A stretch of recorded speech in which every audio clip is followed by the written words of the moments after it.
അനുദിന വിശുദ്ധർ ജൂലൈ 1. വിശുദ്ധ ഒലിവർ പ്ലാങ്കറ്റ്. വിശുദ്ധ ഒലിവർ പ്ലാങ്കറ്റ് അയർലൻഡിൽ ഒരു പ്രഭു കുടുംബത്തിൽ ജനിച്ചു. 8 കൊല്ലത്തെ ദൈവശാസ്ത്ര പഠനത്തിനു ശേഷം 1658 വൈദിക പട്ടം സ്വീകരിച്ചു.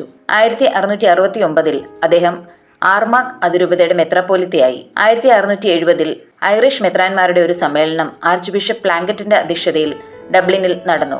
1672 ആർതർ കാപ്പൻ വൈസ്രോയി ആയി. അക്കാലത്ത് മെത്രാന്മാർ അരമനകൾ ഉപേക്ഷിച്ച് രഹസ്യ ജീവിതം ആരംഭിച്ചു. അവർക്ക് പരസ്യമായി യാത്ര ചെയ്യുവാനോ ദിവ്യകർമ്മങ്ങൾ നടത്തുവാനോ പാടില്ലായിരുന്നു. അക്കാലത്ത് ഒരു ഉണങ്ങിയ റൊട്ടി പോലും കിട്ടുക അസാധ്യമായിരുന്നു. എങ്കിലും അദ്ദേഹം അജഗണത്തെ ഉപേക്ഷിച്ചു പോയില്ല.